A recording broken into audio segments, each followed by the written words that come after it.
চলে আসলাম রুই মাছের একটা ভিন্ন ধরনের রেসিপি নিয়ে। বানিয়ে নিব রুই মালাইকারি। প্রথমে নুন, হলুদ আর সামান্য একটু সরষের তেল অ্যাড করে 10 মিনিট মতো মেরিনেট করে রাখবো মাছ। মেখে নিচ্ছি মাছের টুকরোগুলো। মালাইকারিতে আর যাই হোক, নারকেলের দুধটা কিন্তু কম্পালসারি, তাই নারকেলের দুধ বের করে নেওয়ার জন্য এখানে আমি গরম জল বসিয়েছি আর পুরনো নারকেলগুলো এখানে অ্যাড করছি। এতে করে নারকেলের দুধটা বের করতে সুবিধা হবে। রান্নাটা আমি সানফ্লাওয়ার অয়েলেই করব, আপনারা চাইলে অন্য যে কোনো অয়েল ব্যবহার করতেই পারেন। তেলটা বেশ গরম হয়ে এসছে, এবারে একে একে মাছগুলো অ্যাড করে দিচ্ছি।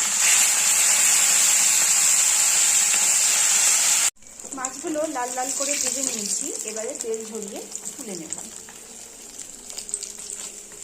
মাছ ভাজা তেলেই ফোড়নে অ্যাড করব গোটা গরম মশলা, তেজপাতা, একটা গোটা শুকনো লঙ্কা আর হাফ টিস্পুন জিরে অ্যাড করে দিচ্ছি।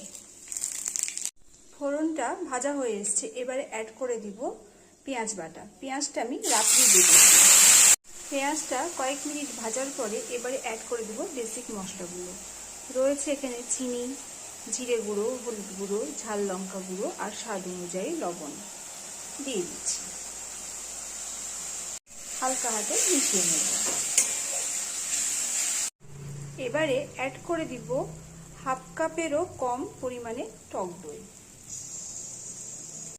টক দই ব্যবহার করার সময় অতি অবশ্যই গ্যাসের ফ্লেমটা লোতে রাখবেন, তাতে করে টক দইটা ফেটে যাবে না।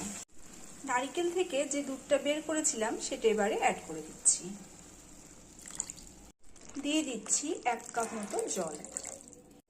ঝোলে ফুট চলে এলে একে একে মাছগুলো সব অ্যাড করে দিচ্ছি। ছড়িয়ে দিব হাফ টিস্পুন মতো গুঁড়ো গরম মশলা। মাছগুলো উল্টে পাল্টে ঝোলের সাথে মিশিয়ে নিচ্ছি। রুই মালাইকারি একদম রেডি হয়ে গেছে। গ্যাসের ফ্লেমটাও আমি বন্ধ করে দিলাম। পরিবেশন করব গরম গরম পোলাওয়ের সাথে। আপনারা চাইলে ভাত বা ফ্রাইড রাইসের সাথেও ট্রাই করতে পারেন, তাতেও বেশ ভালো লাগে। আজ এ পর্যন্তই। বাই সবাইকে। সুস্থ থাকবেন, ভালো থাকবেন। দেখা হবে আর একটা নতুন ভিডিও নিয়ে।